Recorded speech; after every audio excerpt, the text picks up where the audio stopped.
Praise the lord. దేవునికి మహిమ కలుగును గాక. మరొక దేవుని మాటను మనం జాగ్రత్తగా విందాం.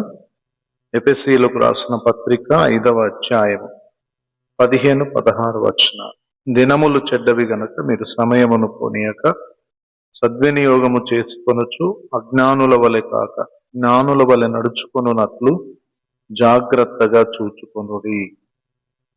మరి ఈ యొక్క అంత్య దినాలు, ఈ చివరి దినాల్లో ప్రభు మనకి ఇస్తున్నటువంటి అమూల్యమైన హెచ్చరిక. సమయమును గూర్చి ప్రభు మనతో మాట్లాడుతున్నారు. ఈ యొక్క భయంకరమైనటువంటి చీకటి దినాలు, పాపము పెరుగుతున్నటువంటి భయంకరమైన దినాల్లో దేవుడు మనకిస్తున్నటువంటి అమూల్యమైనటువంటి సమయమును జాగ్రత్తగా మనం దేవుని మహిమ కొరకు మనము వాడుకోవాలి. ఈ రోజుల్లో మరి సమయమును దుర్వినియోగం చేస్తున్నటువంటి వ్యక్తులు లేకపోలేదు. చాలాసార్లు కొన్ని బలహీనమైనటువంటి అలవాట్లు ఉంటాయి.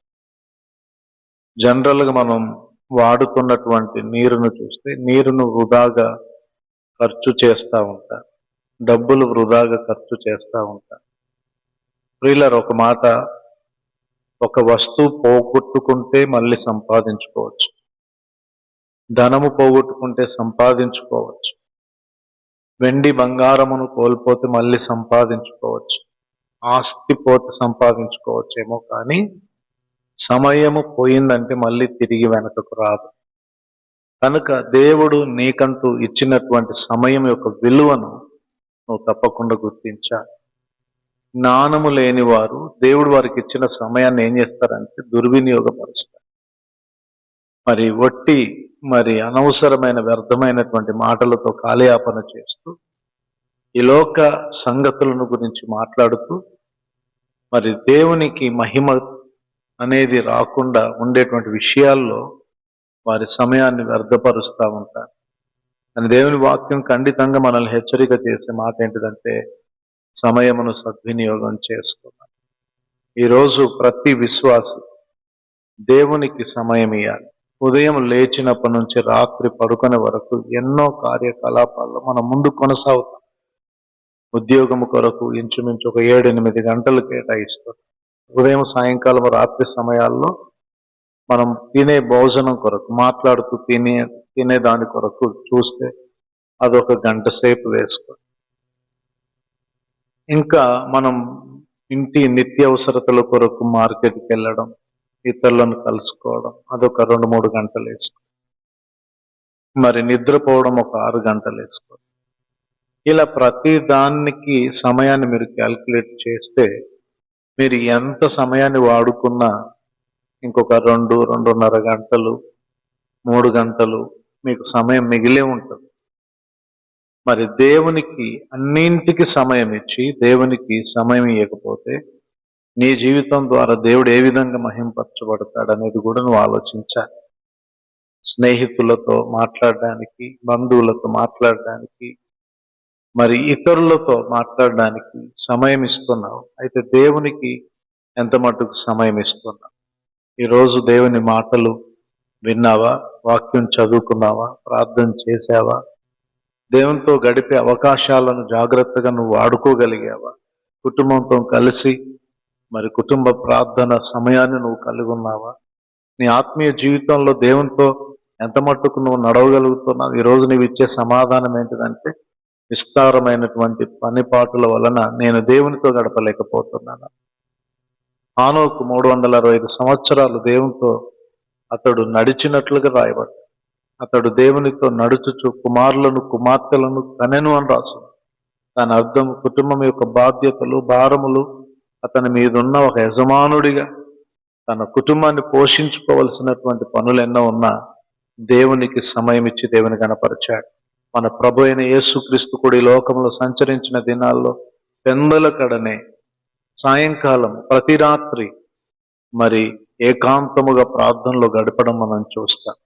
కనుక నువ్వు ఎంత గొప్పోడివైనా, ఎంత బిజీ పర్సన్ అయినా నువ్వు దేవునితో గడపడం చాలా ప్రాముఖ్యం. ఈరోజు ఎవరు కూడా బిజీ అనేటువంటి సాతాను కాడి కింద బంధించబడి ఉండకూడదు, కానీ దేవునికి తప్పకుండా సమయం ఇచ్చి ప్రభును గణపరచాలి. నేను చాలాసార్లు విశ్వాసులైనటువంటి వారికి చెప్తున్న మాట అదే. మీరు కనీసం ఒక 10 నిమిషాలు, ఒక 15 నిమిషాలు, ఒక 20 నిమిషాలు దేవునితో మాట్లాడండి. మరి యేసుక్రీస్తు ప్రభు సీమోను దగ్గరికి వచ్చి గెత్సెమనే తోటలో ఆయన మరణానికి ముందుగా వారు ప్రార్థన చేయడానికి వెళ్ళినప్పుడు మరి యేసు ప్రభు వారితో అన్నమాట, ఒక గడి అయినా మెలుకొని ఉండలేవా, శోధనలో ప్రవేశించకుండానట్లు ప్రార్థన చేయమని ప్రభు చెప్పిన మాటలన్నీ మనకు తెలుసు.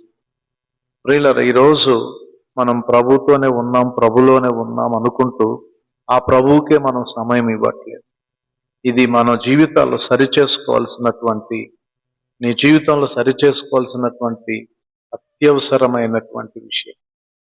మరి యోహాను రాసిన ప్రకటన గ్రంథం 1వ అధ్యాయంలో కనుక మనం చూస్తే 3వ వచనములో సమయము సమీపించినది అనే మాట అక్కడ రాయబడి ఉన్నది.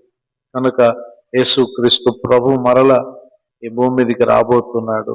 అంత్య దినాల్లో ఉన్నాం. జరుగుతున్నటువంటి సంఘటనలన్నీ కూడా ప్రభు రాకడ కొరకు సాక్ష్యమిస్తున్నాయి.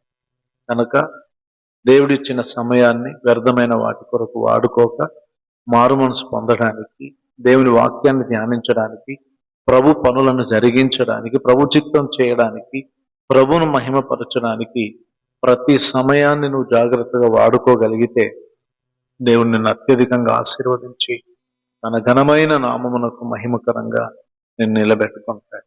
కనుక అజ్ఞానముతో ప్రవర్తించకు, జ్ఞానుల వల్ల నడుచుకోవడానికి ప్రయత్నించు. దేవునికి ఇచ్చిన ప్రతి గంట, ప్రతి నిమిషం, ప్రతి సెకండ్ కూడా ఎంతో విలువైన, అది ఎంతో ప్రాముఖ్యమే. కనుక సమయం యొక్క విలువను గుర్తించి నీ కుటుంబాన్ని జాగ్రత్త పరుచుకొనడములో, నిన్ను నీవు జాగ్రత్త పరుచుకోవడంలో, దేవునికి ఇచ్చిన ఉద్యోగం, నీ దేవునికి ఇచ్చిన వ్యాపారం, దేవునికి ఇచ్చిన పిల్లలు, దేవునికి ఇచ్చిన సమస్తం విషయంలో నీ సమయాన్ని జాగ్రత్తగా వాడుకుంటూ, మరొక వైపు దేవునికి మొదటి సమయాన్ని, మొదటి ప్రాముఖ్యతనిచ్చి నీ జీవితం ద్వారా ఆయనను హెచ్చించగలిగితే ఆయన నిన్ను హెచ్చిస్తాడు, నిన్ను ఆశీర్వదిస్తాడు. కనుక ఈ మాటలు వింటున్నప్పుడు మిమ్మల్ని మీరు పరీక్షించుకొని, మరి దేవునికి ఒకవేళ ఇంతవరకు సమయం ఇవ్వని పరిస్థితుల్లో ఉంటే దేవునికి సమయం ఇవ్వండి, దేవుని నామాన్ని ఘనపరచండి, మీ జీవితం అంతటి ద్వారా ప్రభును మహింపరచండి. ప్రభు ఈ మాటలు నీ జీవితానికి ఆశీర్వాదకరంగా చేయనుగా. ఆమేన్.